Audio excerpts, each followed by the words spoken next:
Hey guys, Novaexplosion. Welcome to Star Ocean: The Divine Force. Man, this game, let's talk about Star Ocean 6 for a bit. Let's talk about what happened to the playthrough. So if you're watching this on YouTube, which as I mentioned, or you noticed if you're watching the content, I transitioned the playthrough to YouTube only after Gabriel Celeste. And I've been putting videos out slowly but decently. And the last video was like 2 months ago. I looked back, I think the last video was like in January. It's about to be 3 months, which I'm sorry about that. I'm gonna talk about it, and I actually, I left a comment on the last video, which was part 155, facing Midas and Ultima Thule. I left a comment being like, oh yeah, don't expect it to come back to this. I'll probably delete it when this goes live on YouTube, because I'm here to continue the playthrough, which I didn't think I was going to do. So I'm gonna talk a little bit about why I maybe not dropped the game, or I guess drop is what you would say. I'm going to talk about what happened, what was going through my head, and what was going on, why I didn't have any intention to come back to this playthrough. So, as you know, recently, like in January, I got really busy with school and everything. I talked about this in, like, my FF9, it was like an FF9 stream I talked about this, and I think I talked about it in another playthrough, I don't remember. But I'll give you a brief rundown in case you're not watching other playthroughs. Basically, I'm a college student, so obviously, you know, I'm a college student, so there's classwork I have to take care of. I'm also, like, experimenting with a new job right now, to prepare for my career and future, which is, you know, fun. But, that's finally getting serious. And also, I'm sort of on the e-board of my school's, esports program. So I've been, competing in competitive Smash lately, and just, like, help run the esports program at my college, so that's been fun too. So there's been some IRL stuff that I've been busy with, so obviously streams in general have taken a back seat, and by definition recording stuff like Star Ocean 6. But also it wasn't entirely that made me, I said that twice, that's not good. It wasn't all that just made me be like, I'm not like finishing the playthrough. Star Ocean 6. It's a good game. This is still my favorite Star Ocean game. Like, I thought about it. This is my favorite Star Ocean game. I like this game more than Star Ocean 3. Like, no doubt about that. And the post-game content is, like, fine. I don't have a problem with the Gauntlet as a dungeon. The Gabriel Celeste fight I found annoying when I first did it. The Gabriel Celeste fight annoyed me at first, but then when I learned the blindside timing of one of his moves, and also, like, I did the fight more, I had to get a trophy, and I had to fight him, like, 3 times to get a trophy.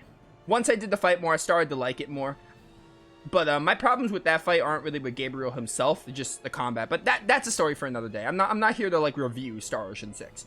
But, Star Ocean 6, it's my favorite Star Ocean game. I don't think it's, like, one of the best games ever made. It's not my game of the year. I like other games like, Kirby and the Forgotten Land, Horizon Forbidden West.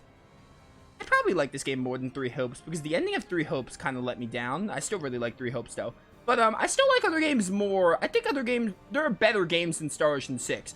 That being said, Star Ocean 6 is still a good game, and it's a lot better than 4 and 5. It's one of the better entries in the series, and Star Ocean in general, like, they're not known for having, like, amazing games. Like, that's not really their thing. They mostly have average to good games. Like, even Star Ocean 3, like, it's a good game. I wouldn't put Star Ocean 3, like, on my highest ranking games of all time, but I think it's a good game, despite my problems with it. But anyway, so Star Ocean 6 is a good game, and I think the post-game content is fine. Where I have a problem with the post-game content is preparing. And this is kind of why I, like, by the way, ignore this. I'm on Earth difficulty. I'll explain why in a minute. But anyway, so Star Ocean 6, I think preparing for the post-game is annoying, tedious, and not fun. So, Star Ocean 6 has you do a lot of item creation for the ultimate equipment, like the ultimate weapons, ultimate armor. By the way, I'm going to explain how to get the ultimate armors and weapons again, because I have basically all the ultimate equipment, and that's why I'm making this video. So, I'm going to really quickly go through how to... Oh, wait, I didn't finish talking about why I didn't finish the game. But basically, there's a lot of RNG in the item creation, and I was busy with real-life stuff, and I had no motivation to do it. But then I started playing Star Ocean 6 on my own time, like, little by little, and finally, April 4th today. I think the last video went up like mid-January. Finally, April 4th today. This will go up sometime in April. I am finally continuing the playthrough, and hopefully we'll at least get to see the Ethereal Queen. Maybe not beat her, but we'll try to. I want to at least get to her and see her in this game, because like it's Star Ocean. I know people like Star Ocean playthroughs, and I like playing Star Ocean games, so I felt bad leaving the playthrough like on a cliff. But anyway, ultimate weapons, ultimate armor. Sorry for that ramble, but I just wanted to inform you guys. So the one thing you're gonna need for all the ultimate, or most of the ultimate equipment, is the Philosopher's Stone. I'm gonna try to break this down as best I can. So people say Albert is good for alchemy. Sources, I had to Google this. Midas is who I used, and apparently Midas is like good, just as good or even better than Albert. The thing I hate about the post game of this is it's so specific. Like, you have to have certain characters for the ultimate equipment. Good luck trying to get the ultimate equipment on your own. You have to, like, experiment with things. And experimenting's fun, but when there's so many items in the game and so much RNG, it can be really frustrating. So you have to use, like, specific characters, which could be a nightmare. But, I use Midas. So the way this works is moonstones are going to sometimes evolve into meteorites if you do alchemy. They won't always, but most of the time they do. Actually, I found moonstone to meteorite to be the hardest. But it goes moonstone to meteorite. If you do a meteorite, you have a chance of getting exaltium crystal. And if you do exaltium crystal, you have a chance to do philosopher's stone. So philosopher's stones are the key. You're going to want a lot of philosopher's stones. There are other ways to get philosopher's stones, but I'm going to finish, I'll explain how I ended up doing it after I talk about the weapons. So you're going to want philosopher's stone, and let's start with Raymond and Leticia. Raymond and Leticia, you're going to want their smithery at 10. Really simple. Get their smithery to 10, do a philosopher's stone, and then reload if you don't get the weapon. I'll leave a link to the guide I used to get the ultimate equipment so you know what the ultimate weapons are, or I can just show you, but I'll leave a link to the guide if you want to follow along. But you do a philosopher's stone, and then you try it. If you don't get it, reload. You could just get a ton of philosopher's stones, do a dose of them, and then reload. But honestly, it's a lot of full to do one philosopher's stone, and full is very important in this game because you need it for most of the item creation. Like, things get expensive fast. And I'll talk about farming full later too. I have a lot to talk about, basically. So the first, like, 10 minutes are going to be talking, but I just want to explain for people who are trying to do the post-game, because Star Ocean 6's post-game is very guide-dependent, it seems. Well, I know most Star Ocean games are, but 6 feels even more annoying than 3's was. But anyway, Philosopher's Stone to get Raymond and Leticia's smithery. Just have them smith their own weapons, and they'll get it. Let's do Marielle and Elena next. So for Marielle and Elena, you need engineering. I don't have them right now, but you need their engineering at level 10. And you need to use the item called integration device, and you'll have a chance to get it. Nina, I think Nina, you just buy her ultimate weapon. Albert's is like a random drop. I'll talk about that in a second. And then crafting is for Midas and... You have to craft Philosopher's Stone for Midas and Malkia. And I didn't even bother getting JJ's ultimate weapon, because I'm not really using JJ all that much. But, again, I'll leave a link to the guide so you can read through it, because I don't have all the characters right now because of the way Ultima Thule is. But that's how I got the weapons, and the armor, this will be a lot quicker. For some reason, Nina's ultimate armor is a drop from a boss we're about to fight once I'm done talking. And then there's just 2 other armors after that. There's one for Raymond, JJ, what's his name? Theo, if you're doing Leticia's side. And who else? Midas. It's for Raymond, JJ, Midas, and Theo. Basically all the guys except Albert. It is called the Kavasha Plate.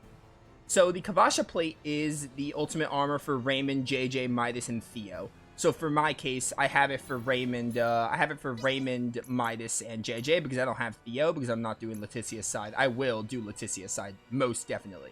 This game is good enough for me to want to play it again. But anyway, and then there's the Aegis Guard. The Aegis Guard is for the rest of the characters and Albert, the girls and Albert, basically. Except Nina. I don't know why Nina has separate armor, but she does. Now, how do you get these armors, you may ask? Well, smithery. You use Midas for the guys, for the Kavasha plate, you use Midas's Smithery and you'll have a chance to get it. And then for the girls, Aegis Guard, you use Nina or Malkia. So I hope I helped you all out getting the ultimate equipment. Again, I'll leave a link to the Neo Seeker guide I use. It's a Neo Seeker guide. And I'll leave a link to it if you want to follow that along instead, because I don't have all the characters with me. Now, let's talk about Ultima Thule for a bit.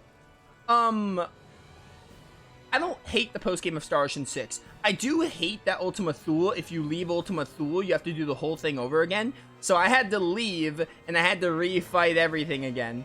It is really annoying.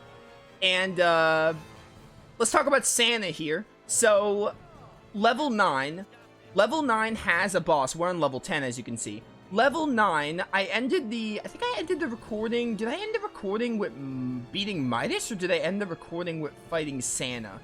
Because there's a Santa monster boss you fight on floor 9. I don't remember if that's in the last video, but it might be. Unfortunately, I'm not going to be able to record that, because every single boss respawns, except that one boss. I need to open my Diet Coke, I'm talking too much. But, every single boss in this dungeon, like Leticia, the Bird, Midas, Nina, etc., they all respawn when you leave and you have to come back. You have to, like, refight them and start from scratch again, except Santa. The Santa monster does not respawn for some reason, so I beat him just so I can get access to his shop, which I'll talk about shortly. But, he doesn't respawn, so I'm not going to be able to show off that fight. I'm sorry, but honestly, you didn't miss out on much. It was kind of a boring fight, and I just did it on Earth difficulty because I didn't have, like, any of the ultimate equipment. I actually got the ultimate equipment after that boss fight, so it was really boring, so I saved you all the time of witnessing that. Now, Santa's shop will unlock after level 9, which in turn means beating that boss fight. And what does Santa sell, you may ask? Santa sells all of this, but the most important thing is he sells, like, these good armors you can get if you don't have the ultimate equipment. I think it's Albert's second best weapon here, because his best one's, like, a random drop, which is annoying. Oh, this is JJ's, ultimate weapon. I guess I might as well, like... Yeah, these two are for... We're not really using JJ, so I'll buy Nina's. Thanks. But, anyway. What was I saying? So Santa here actually sells a very important item. He sells Philosopher's Stones. And he sells integration devices if you need those. So he sells the 2 items you need for the, and meteorites, but these aren't that important because you can get these normally, but Philosopher's Stone is the big one. So I ended up beating Santa and just buying these instead of having to go through making them. So you have 2 options. If you want the ultimate equipment before Santa's shop, you basically have to go through crafting hell, like meteorites to moonstones to meteorites to exaltium crystals to Philosopher's Stones. That's really annoying and it's really heavy on RNG. Or you can wait till Santa's shop, but to get through the first part of Ultima Thule, it's no easy task. I did the Santa fight on Earth difficulty because my weapons weren't that good, and even then it was like kind of tedious. It wasn't really hard, it was tedious though. So, yeah. That's how you get Philosopher's Stones. Another thing I want to bring up, the Denmore Delve. I owe the Denmore Delve a lot, because the Denmore Delve is how you get really good full. The bosses respawn, you get a chest filled with full. So that's how my levels ended up this high, and also I did a lot of Denmore Delve grinding. And I don't have a lot of full right now, but I do. Now, 2 more things, I promise. It's a lot to say, I know. Let's talk about factors. So, factors, synthesis is crazy expensive. All I did in terms of factors is get Raymond's, equipment up. I'm gonna be honest with you, synthesis in this game is a nightmare. I prefer synthesis in Star Ocean 3. You have such a big item pool, like, you have such a large item pool that finding the items you want to use factors from is so annoying because of the way inventory works. Like, you have a whole stash of inventory items and it's just really hard to find when you need, and I hate it. Also, it's expensive. And again, more RNG. It turns out Star Ocean 6 just has a lot of RNG with item creation, and I don't like it. So I don't think I'm gonna go ahead and get like all the factors, but In the guide I'm leaving in the link in the description of the video, there are like recommended factors you can get. Stuff like, you know, 10% chance to not use AP is really good because AP is limiting sometimes. 33% damage at point blank range on Raymond right here is good, and there's like casting time for your casters if you're using Midas or Markia. But the Neo Seeker guide I'm leaving a link to will have everything there, as well as accessories. I only got one Tri-Emblem, but Mario has it, so I don't have it right now. But anyway, that's enough talking, so I'm sorry I put this playthrough off for so long, but after hearing what I just said here, I feel like I'm slightly forgiven. Also, on a somewhat unrelated note, I got... Where is it? I got something that is going to be great. I got Nell's Asoa piece, so I don't think I'm going to mess with Asoa anymore. I honestly think at this point I'm just going to like finish Ultima Thule and call the playthrough to a close. Because there was not much to do anyway, because side quests in Star Ocean 6 are annoying to find, and there's not really much to do anyway. I just want to finish Ultima Thule and get to Ethereal Queen and call the playthrough to a close. But I got Nell's Asoa piece, so I actually did it, so that's good. But yeah, anyway, so we are right in front of level 10. Apparently this boss has a chance to drop Nina's ultimate armor, so I think I'm going to end up reloading if he doesn't drop it. But finally we're going to get to play in the game. Sorry I had to ramble for so long, but I had to talk about it. I am glad to be back with Star Ocean 6. Leticia? I thought it was Raymond. I am really glad to be back with Star Ocean 6. Because I do really like this game. I don't think the post-game itself is, like, bad. But, I don't think it's a bad post-game, but, like, I don't like the prepping for it is the main thing. Should be breaking the arms first, right? Is that how you fight my man here? Pretty sure you go for the arms and then you can like break them off. They're like target areas or something. I think I blocked that with Duma. Nice. But yeah, I'm glad to be back with Star Ocean 6. I have been thinking about this playthrough a lot, so it's not like I forgot about it. Quite the opposite, in fact. So, you know, I've been thinking about this game a lot. Like, I have been wanting to finish it. I just both haven't had the time because of IRL and also the motivation. Because Star Ocean 6 at the end of the day is a fun game. It was the prepping. It was so much RNG, trying to get the ultimate equipment.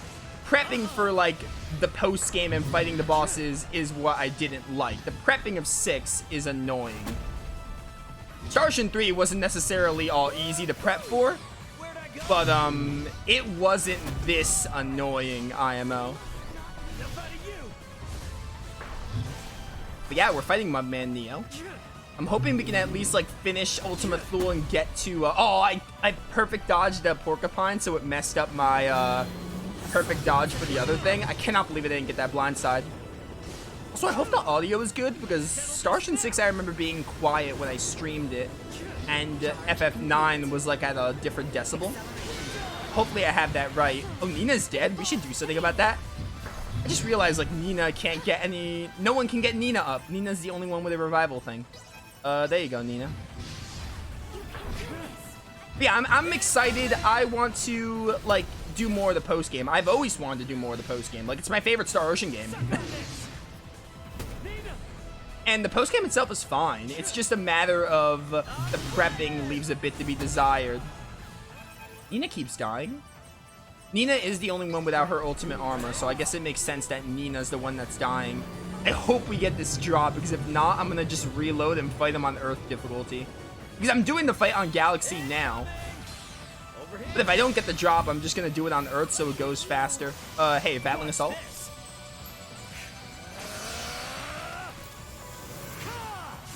Oh, let's go.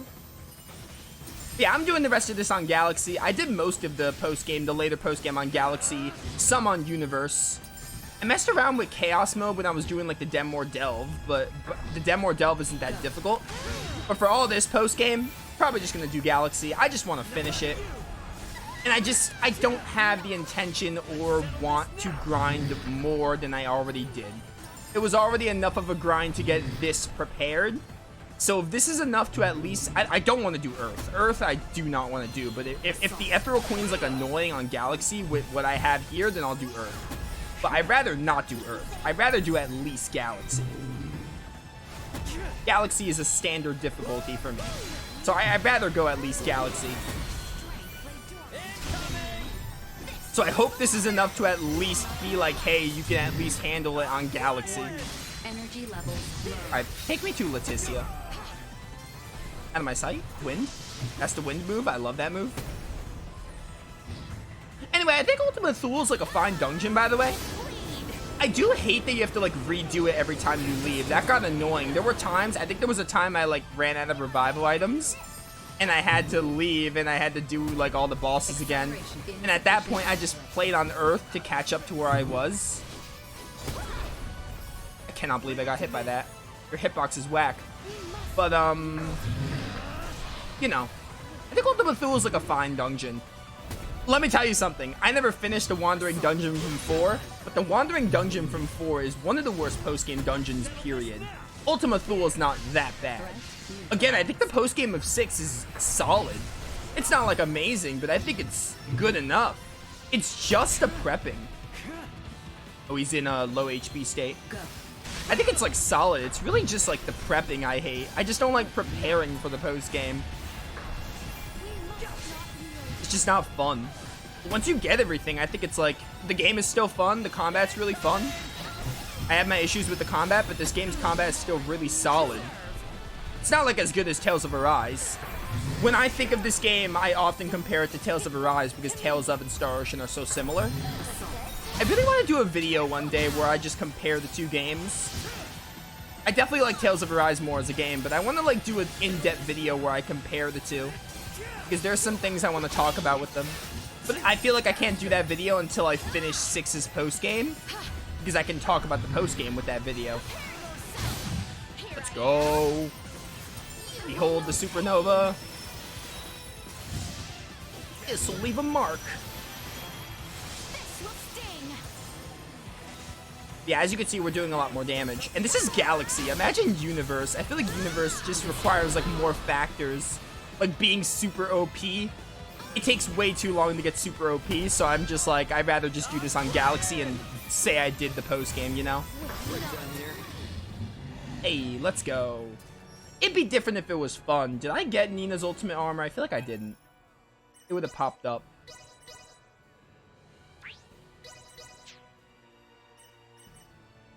Can I just buy her like decent armor? Because maybe she probably doesn't need the ultimate armor. Will it hold me back that much? You can't buy any armor for Nina. That's super lame. Okay, this is what we're gonna do, chat. Load the game. I'm gonna refight him on my own because I don't want to include that in the video. So I'll be right back and we'll see if I can get it.